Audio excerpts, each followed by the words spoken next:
Meditations by Marcus Aurelius. Narrated by Andrew.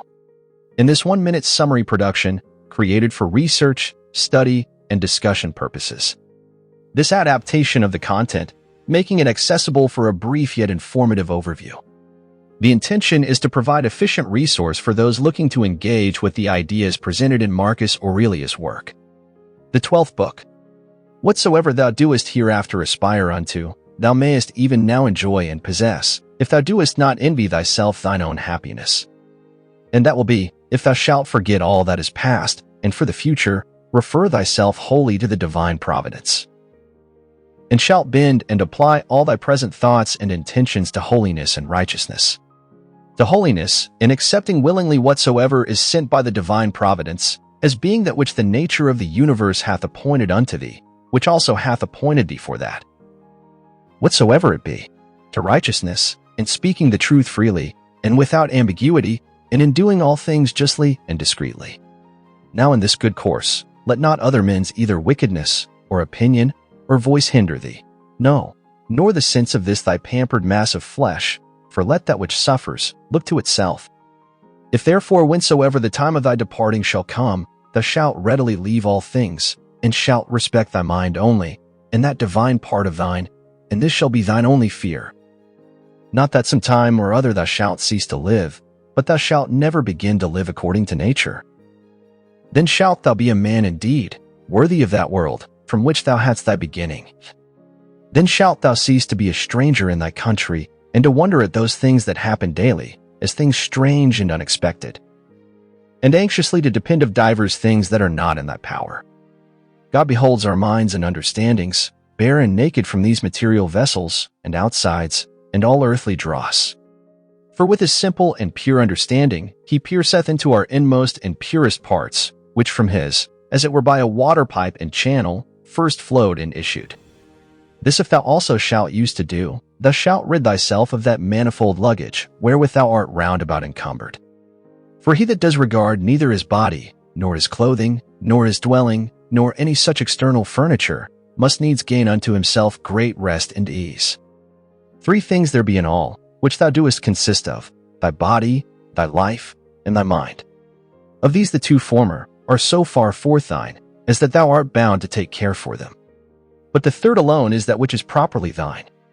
If then thou shalt separate from thyself, that is from thy mind, whatsoever other men either do or say, or whatsoever thou thyself hast heretofore either done or said, and all troublesome thoughts concerning the future, and whatsoever, as either belonging to thy body or life, is without the jurisdiction of thine own will, and whatsoever in the ordinary course of human chances and accidents doth happen unto thee. So that thy mind, keeping herself loose and free from all outward coincidental entanglements, always in a readiness to depart shall live by herself, and to herself, doing that which is just, accepting whatsoever doth happen, and speaking the truth always. If, I say, thou shalt separate from thy mind, whatsoever by sympathy might adhere unto it, and all time both past and future, and shalt make thyself in all points and respects, like unto Empedocles' allegorical sphere, all round and circular, etc., and shalt think of no longer life than that which is now present. Then shalt thou be truly able to pass the remainder of thy days without troubles and distractions, nobly and generously disposed, and in good favor and correspondency with that spirit which is within thee. I have often wondered how it should come to pass, that every man loving himself best should more regard other men's opinions concerning himself than his own. For if any god or grave master standing by should command any of us to think nothing by himself but what he should presently speak out, no man were able to endure it, though but for one day. Thus do we fear more what our neighbors will think of us than what we ourselves. How come it to pass that the gods, having ordered all other things so well and so lovingly, should be overseen in this one only thing? That whereas then hath been some very good men that have made many covenants as it were with God, and by many holy actions and outward services contracted a kind of familiarity with him, that these men, when once they are dead, should never be restored to life, but be extinct forever. But this thou mayest be sure of, that this would never have been so ordered by the gods, had it been fit otherwise. For certainly it was possible, had it been more just so, and had it been according to nature, the nature of the universe would easily have borne it. But now because it is not so, be therefore confident that it was not fit it should be so, for thou sayest thyself, that now seeking after this matter. How freely thou doest argue and contest with God. But were not the gods both just and good in the highest degree, thou durst not thus reason with them. Now if just and good, it could not be that in the creation of the world, they should either unjustly or unreasonably oversee anything. Use thyself even unto those things that thou doest at first despair of. For the left hand we see, which for the most part lieth idle because not used, yet doth it hold the bridle with more strength than the right, because it hath been used unto it. Let these be the objects of thy ordinary meditation, to consider what manner of men both for soul and body we ought to be, whensoever death shall surprise us, the shortness of this our mortal life, the immense vastness of the time that hath been before, and will he after us, the frailty of every worldly material object. All these things to consider, and behold clearly in themselves, all disguisement of external outside being removed and taken away. Again, to consider the efficient causes of all things, the proper ends and references of all actions, what pain is in itself, what pleasure, what death, what fame or honor, how every man is the true and proper ground of his own rest and tranquility, and that no man can truly be hindered by any other. That all is but conceit and opinion. As for the use of thy dogmata, thou must carry thyself in the practice of them, rather like unto a pancratiast, or one that at the same time both fights and wrestles with hands and feet, than a gladiator. For this, if he lose his sword that he fights with, he is gone, whereas the other hath still his hand free, which he may easily turn and manage at his will. All worldly things thou must behold and consider, dividing them into matter, form, and reference, or their proper end. How happy is man in this his power that hath been granted unto him, that he needs not do anything but what God shall approve, and that he may embrace contentedly whatsoever God doth send unto him. Whatsoever doth happen in the ordinary course and consequence of natural events, neither the gods nor men must be accused. None then must be accused. How ridiculous and strange is he that wonders at anything that happens in this life in the ordinary course of nature. Either fate, or all is a mere casual confusion, void of all order and government. If an absolute and unavoidable necessity, why doest thou resist? If a placable and exorable providence, make thyself worthy of the divine help and assistance. If all be a mere confusion without any moderator or governor, then hast thou reason to congratulate thyself, that in such a general flood of confusion thou thyself hast obtained a reasonable faculty, whereby thou mayest govern thine own life and actions. But if thou beest carried away with the flood, it must be thy body perchance, or thy life, or some other thing that belongs unto them that is carried away. Thy mind and understanding cannot. Or should it be so, that the light of a candle indeed is still bright and lightsome until it be put out? And should truth, and righteousness, and temperance cease to shine in thee whilst thou thyself hast any being? At the conceit and apprehension that such and such a one hath sinned, thus reason with thyself, what do I know whether this be a sin indeed, as it seems to be? But if it be, what do I know but that he himself hath already condemned himself for it? And that is all one as if a man should scratch and tear his own face, an object of compassion rather than of anger. Again, that he that would not have a vicious man to sin, is like unto him that would not have moisture in the fig, nor children to whelp, nor a horse to neigh, nor anything else that in the course of nature is necessary. For what shall he do that hath such an habit? If thou therefore beest powerful and eloquent, remedy it if thou canst. If it be not fitting, do it not. If it be not true, speak it not. Ever maintain thine own purpose and resolution free from all compulsion and necessity. Of everything that presents itself unto thee, to consider what the true nature of it is, and to unfold it, as it were, by dividing it into that which is formal, that which is material, the true use or end of it, and the just time that it is appointed to last. It is high time for thee to understand that there is somewhat in thee, better and more divine than either thy passions, or thy sensual appetites and affections. What is now the object of my mind? Is it fear, or suspicion, or lust, or any such thing? To do nothing rashly without some certain end, let that be thy first care. The next, to have no other end than the common good. For, alas, yet a little while, and thou art no more will any, either of those things that now thou sayest, or of those men that now are living, be any more. For all things are by nature appointed soon to be changed, turned, and corrupted, that other things might succeed in their room. Remember that all is but opinion, and all opinion depends of the mind. Take thine opinion away, and then as a ship that hath stricken in within the arms and mouth of the harbor, a present calm. All things safe and steady, a bay, not capable of any storms and tempests, as the poet hath it. No operation whatsoever at he, ceasing for a while, can be truly said to suffer any evil, because it is at an end. Neither can he that is the author of that operation, for this very respect, because his operation is at an end, be said to suffer any evil. Likewise then, neither can the whole body of all our actions, if in time it cease, be said to suffer any evil for this very reason, because it is at an end.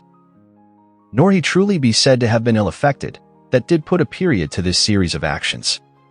Now this time or certain period depends of the determination of nature, sometimes of particular nature, as when a man dieth old, but of nature in general, however. The parts whereof thus changing one after another, the whole world still continues fresh and new. Now that is ever best and most seasonable, which is for the good of the whole. Thus it appears that death of itself can neither be hurtful to any in particular, because it is not a shameful thing, for neither is it a thing that depends of our own will, nor of itself contrary to the common good, and generally, as it is both expedient and seasonable to the whole, that in that respect it must needs be good.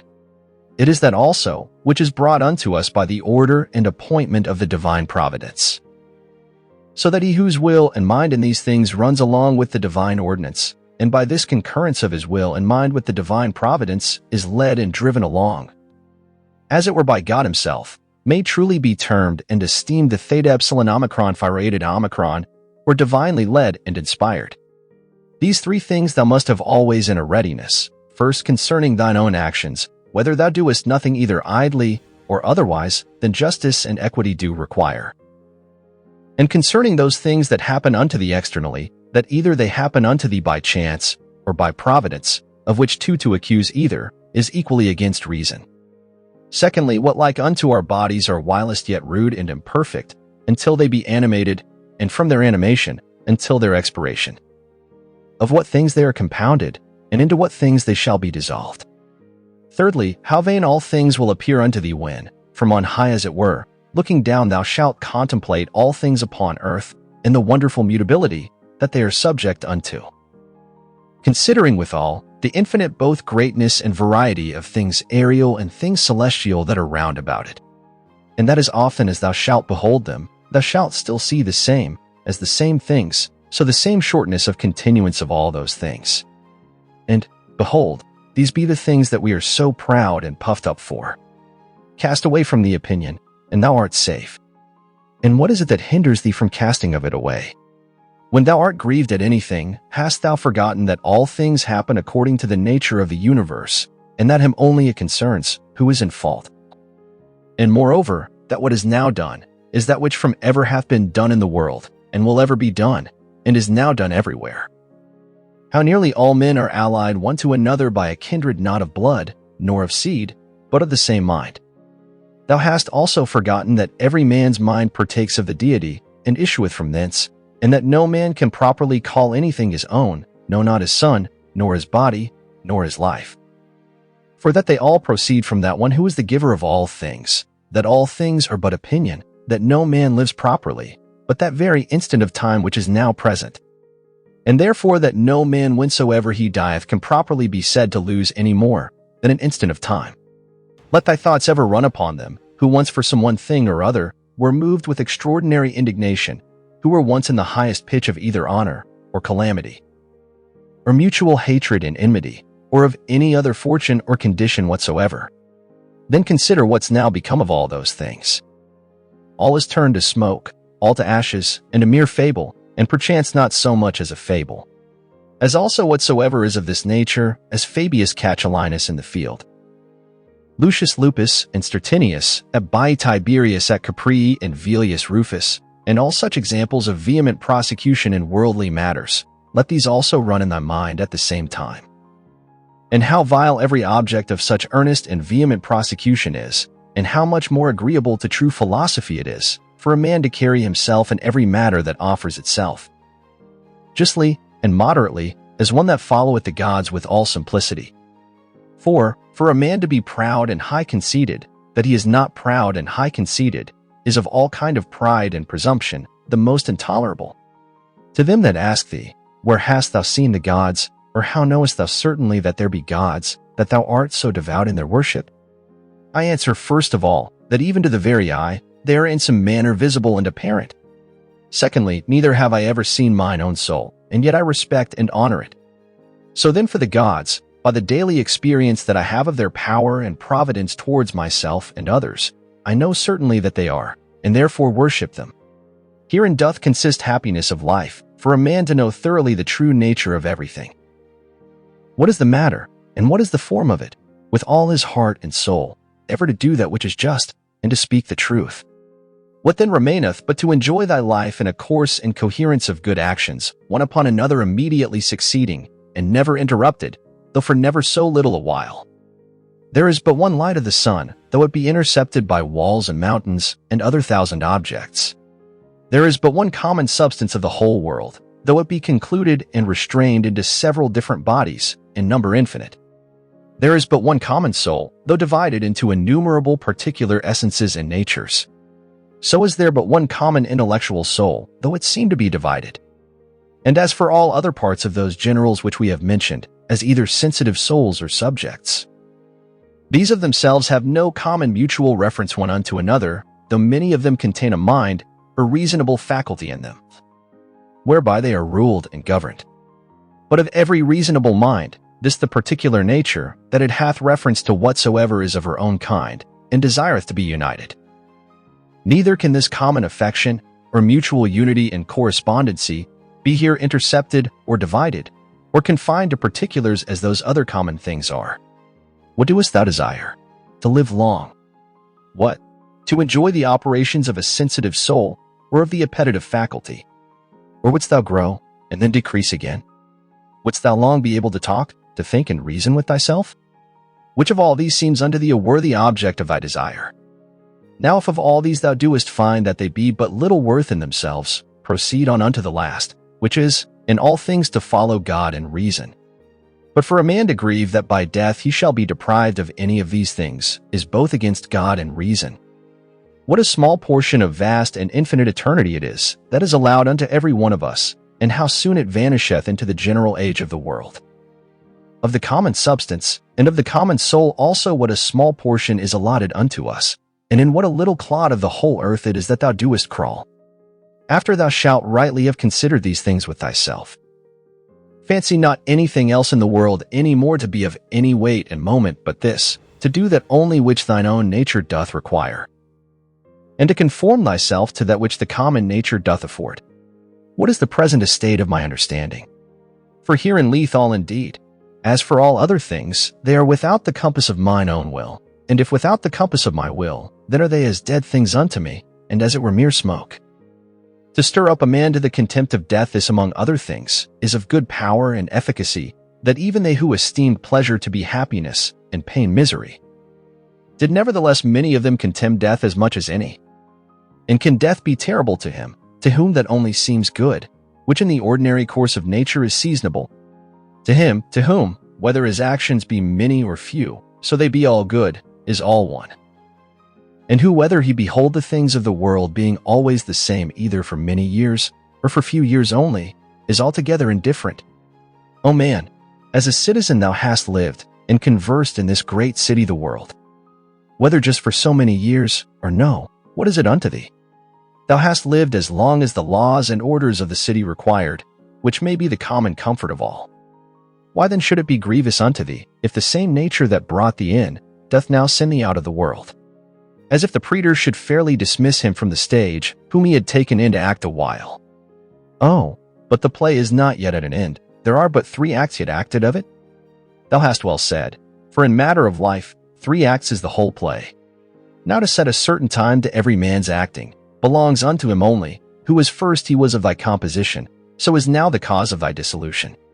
As for thyself, thou hast to do with neither. Go thy ways then well pleased and contented, for so is he that dismisseth thee. For more audiobook like this, hit the subscribe button, and click on the notification bell so you get notified when we post a new audiobook. Thanks for listening.